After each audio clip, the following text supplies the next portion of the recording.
Hi hello family, ಎಲ್ಲರಿಗೂ ಅಮ್ಮಾಸ್ ಕೈರುಚಿ ಚಾನಲ್ಗೆ ಸ್ವಾಗತ. ಇವತ್ತಿನ ವಿಡಿಯೋನಲ್ಲಿ ನಾವು ತುಂಬ ಹೆಲ್ದಿಯಾಗಿರುವಂಥ ಹಾಗೆ ತುಂಬ ರುಚಿಯಾಗಿರುವಂಥ ಕೊತ್ತಳಸಿನಕಾಯಿ ಸಾಂಬಾರ್ ರೆಸಿಪಿನ ತೋರಿಸ್ತಾ ಇದ್ದೀವಿ. ರುಚಿವಂತೂ ತುಂಬ ಚೆನ್ನಾಗಿರುತ್ತೆ. ಹಾಗೆ ಇಲ್ಲಿ ನಾವು ಎಲ್ಲ ತರಕಾರಿಗಳನ್ನ ಹಾಗೆ ಕಾಳನ್ನು ಹಾಕಿ ಮಾಡಿರೋದ್ರಿಂದ ತುಂಬ ಆರೋಗ್ಯಕ್ಕೂ ಕೂಡ ಒಳ್ಳೆಯದು. ಕೊತ್ತಳಸಿನಕಾಯಿಂದ ನಮ್ಮ ಡೈಜೆಷನ್ಗಾಗಿರ್ಬೋದು, ನಮಗೆ ಬೋನ್ಗಾಗಿರ್ಬೋದು ತುಂಬ ಒಳ್ಳೆಯದು ಈ ಒಂದು ಕೊತ್ತಳಸಿನಕಾಯಿ ಸಾಂಬಾರು. ಹಾಗಾದರೆ ಈ ಒಂದು ಹೆಲ್ದಿ ರೆಸಿಪಿನ ಹೇಗೆ ಮಾಡೋದು, ಹಾಗೆ ಈ ಒಂದು ಸಾಂಬಾರ್ ರೆಸಿಪಿನ ಮಾಡೋದಕ್ಕೆ ಏನೆಲ್ಲ ಪದಾರ್ಥಗಳು ಬೇಕಾಗುತ್ತೆ ಅಂತ ನೋಡ್ಕೊಬರೋಣ.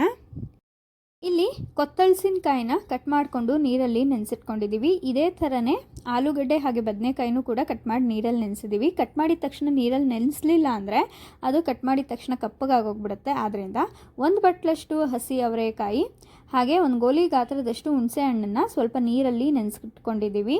ಒಂದು ಅರ್ಧ ಬಟ್ಲಷ್ಟು ನಾವಿಲ್ಲಿ ಹುಳ್ಳಿಕಾಯಿನ ತೊಗೊಂಡಿದ್ದೀವಿ.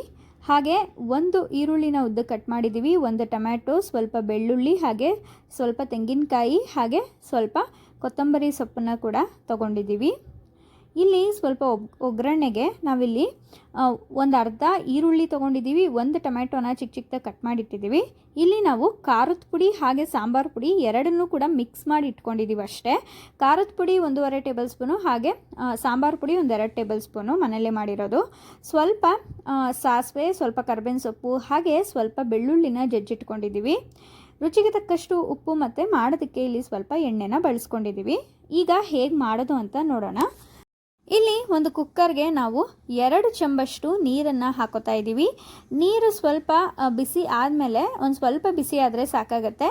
ಈಗ ಇದಕ್ಕೆ ನಾವು ಹಸಿ ಅವರೆಕಾಯಿ ಹಾಗೆ ಕಟ್ ಮಾಡ್ಕೊಂಡಿರುವಂಥ ಕೊತ್ತಳಸಿನಕಾಯಿ, ಇದ್ರ ಜೊತೆಗೆ ಹುಳ್ಳಿಕಾಯಿ ಹಾಗೆ ಆಲೂಗಡ್ಡೆ ಮತ್ತು ಬದನೆಕಾಯಿ ಕೂಡ ಹಾಕೋತಾ ಇದ್ದೀವಿ. ಇದ್ರ ಜೊತೆಗೆ ಒಂದು ಈರುಳ್ಳಿ ಮತ್ತು ಒಂದು ಚಿಕ್ಕದಾಗಿ ಕಟ್ ಮಾಡ್ಕೊಂಡಿರೋವಂಥ ಟೊಮ್ಯಾಟೊನ ಕೂಡ ಹಾಕ್ಕೊತಾ ಇದ್ವಿ. ಇಲ್ಲಿ ನೀವು ಯಾವುದೇ ತರಕಾರಿಗಳಿದ್ರೂ ಹಾಕೋಬೋದು, ಹಾಗೆ ಯಾವುದೇ ಕಾಳುಗಳಿದ್ರೂ ಕೂಡ ಹಾಕೋಬೋದು. ಈ ಒಂದು ಕೊತ್ತಳಸಿನಕಾಯಿ ಸಾಂಬಾರಿಗೆ ಕಾಳುಗಳು ಹಾಕಿದಷ್ಟು, ತರಕಾರಿಗಳು ಹಾಕಿದಷ್ಟು ತುಂಬ ಚೆನ್ನಾಗಿ ಬರುತ್ತೆ.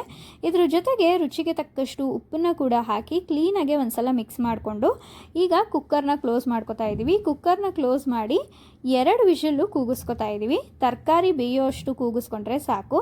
ಅಷ್ಟರಲ್ಲಿ ನಾವಿಲ್ಲಿ ಮಸಾಲೆ ರುಬ್ಕೊಳ್ಳೋಣ. ಇಲ್ಲಿ ಒಂದು ಮಿಕ್ಸಿ ಜಾರ್ಗೆ ತೆಂಗಿನಕಾಯಿ ಹಾಗೆ ಬೆಳ್ಳುಳ್ಳಿ, ಒಂದು ಟೊಮ್ಯಾಟೊ, ಇದ್ರ ಜೊತೆಗೆ ಒಂದು ಈರುಳ್ಳಿನ ಹಾಕೋತಾ ಇದ್ದೀವಿ.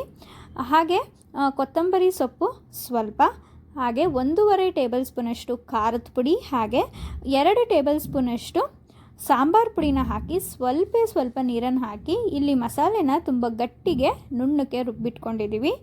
ಅದಾದಮೇಲೆ ನಾವಿಲ್ಲಿ ಕುಕ್ಕರ್ನ ಓಪನ್ ಮಾಡ್ತಾ ಇದ್ದೀವಿ. ನೋಡ್ತಾ ಇರ್ಬೋದು 2 ವಿಷಲ್ ಬಂದಮೇಲೆ ಓಪನ್ ಮಾಡಿದ್ದೀವಿ. ಈಗ ತರಕಾರಿಗಳಾಗಿರ್ಬೋದು ಅಥವಾ ಕೊತ್ತಳಸಿನಕಾಯಿ ಆಗಿರ್ಬೋದು ತುಂಬ ಚೆನ್ನಾಗೇ ಬೆಂದಿದೆ, ತೋರಿಸ್ತಾ ಇದ್ದೀವಿ ನೋಡಿ. ಈಗ ಇದಕ್ಕೇ ನಾವು ಮಸಾಲೆ ರುಬ್ಕೊಂಡಿರೋವಂಥದ್ದನ್ನ ಹಾಕೋತಾ ಇದ್ದೀವಿ.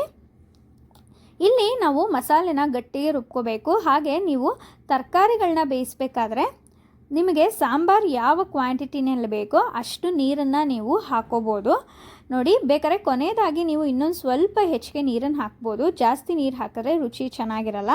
ಈ ರೀತಿ ಮಸಾಲೆನ ಹಾಕಿ ಚೆನ್ನಾಗಿ ಮಿಕ್ಸ್ ಮಾಡಿ ಇದನ್ನು ಒಂದು ತಟ್ಟೆ ಮುಚ್ಚಿ ಒಂದು ಸ್ವಲ್ಪ ಹೊತ್ತು ಈ ರೀತಿ ಕುದಿಯೋ ತನಕನೂ ಬಿಡಬೇಕಾಗತ್ತೆ ನೋಡಿ. ಈ ರೀತಿ ಚೆನ್ನಾಗಿ ಕುದಿಬೇಕಾದ್ರೆ ಆಗಲೇ ನಾವು ಹುಣಸೆ ಹಣ್ಣನ್ನು ನೀರಲ್ಲಿ ನೆನೆಸಿದ್ವಲ್ಲ ಅದನ್ನು ಚೆನ್ನಾಗಿ ಕಿವುಚ್ಕೊಂಡು ಇಲ್ಲಿ ಸಾಂಬಾರಿಗೆ ಹಾಕೋತಾ ಇದ್ದೀವಿ. ಹುಳಿ ಆಗಿರ್ಬೋದು, ಖಾರ ಆಗಿರ್ಬೋದು, ಉಪ್ಪಾಗಿರ್ಬೋದು ನಿಮ್ಮ ರುಚಿಗೆ ಅನುಸಾರವಾಗಿ ನೀವು ನೋಡಿ ಹಾಕೋಬೇಕಾಗತ್ತೆ. ಈಗ ನಾವು ಚೆನ್ನಾಗಿ ಸಾಂಬಾರು ಕುದೀತಿದೆ, ಅದಕ್ಕೆ ನಾವು ಒಗ್ಗರಣೆ ಕೊಡಬೇಕು.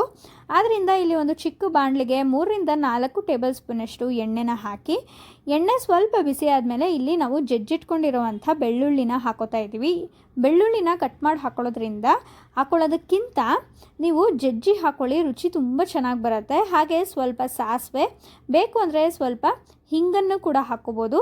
ಹಾಗೆ ಸ್ವಲ್ಪ ಕರ್ಬೇವಿನ ಸೊಪ್ಪನ್ನು ಹಾಕಿ ಸಾಂಬಾರಿಗೆ ಒಗ್ಗರಣೆ ಕೊಡ್ತಾ ಇದ್ದೀವಿ. ಒಗ್ಗರಣೆ ಕೊಟ್ಟ ಮೇಲೆ ಒಂದು 5 ನಿಮಿಷಗಳ ಕಾಲ ಸ್ಟವ್ನ ಲೋ ಫ್ಲೇಮ್ನಲ್ಲಿ ಇಟ್ಕೊಂಡು ಸ್ವಲ್ಪ ಹೊತ್ತು ಚೆನ್ನಾಗಿ ಕುದಿಸ್ಕೊಂಡ್ರೆ ಆಗೋಗುತ್ತೆ. ತುಂಬ ರುಚಿಯಾಗಿರುವಂತಹ ಕೊತ್ತಳಸಿನಕಾಯಿ ಹುಳಿ ಸಾಂಬಾರ್ ರೆಸಿಪಿನ ಹೇಗೆ ಮಾಡೋದು ಅನ್ನೋದನ್ನ ನೋಡಿದ್ರಲ್ಲ. ಇದಂತೂ ತುಂಬ ಹೆಲ್ದಿ, ಇದಕ್ಕೆ ಎಲ್ಲ ತರಕಾರಿಗಳು ಹಾಕಿರೋದ್ರಿಂದ ತುಂಬ ಆರೋಗ್ಯಕರವಾಗಿರುತ್ತೆ. ಇದು ಬರೀ ಅನ್ನಕ್ಕೆ ಮಾತ್ರ ಅಲ್ಲದೆ ಮುದ್ದೆಗಾಗಿರ್ಬೋದು, ಚಪಾತಿ, ದೋಸೆ, ಇಡ್ಲಿ ಅಥವಾ ಪೂರಿ ಎಲ್ಲದಕ್ಕೂ ತುಂಬ ಚೆನ್ನಾಗಿರುತ್ತೆ ಕಾಂಬಿನೇಷನ್. ಈ ಒಂದು ಕೊತ್ತಳಸಿನಕಾಯಿ ತಿನ್ನೋದಕ್ಕೇ ತುಂಬ ರುಚಿಯಾಗಿರುತ್ತೆ. ಕೊತ್ತಳಸಿನಕಾಯಿನ ಇಷ್ಟಪಡೋರು ಒಂದ್ಸಲ ಈ ರೀತಿ ನಾವು ತೋರಿಸಿರೋ ಥರ ಸಾಂಬಾರ್ ರೆಸಿಪಿನ ಟ್ರೈ ಮಾಡಿ ನೋಡಿ, ತುಂಬ ಚೆನ್ನಾಗಿ ಬರುತ್ತೆ ಅಂತ ಹೇಳ್ತಾ ಈ ಒಂದು ವಿಡಿಯೋ ನಿಮಗೆಲ್ಲ ಇಷ್ಟ ಆಗಿದೆ, ಈ ಒಂದು ರೆಸಿಪಿ ನಿಮಗೆಲ್ಲ ಇಷ್ಟ ಆಗಿದೆ ಅಂತ ಭಾವಿಸ್ತೀನಿ. ಇಷ್ಟ ಆಗಿದರೆ ಅಮ್ಮಾಸ್ ಕೈ ರುಚಿ ಚಾನಲ್ನ ಸಬ್ಸ್ಕ್ರೈಬ್ ಮಾಡ್ಕೊಳ್ಳಿ.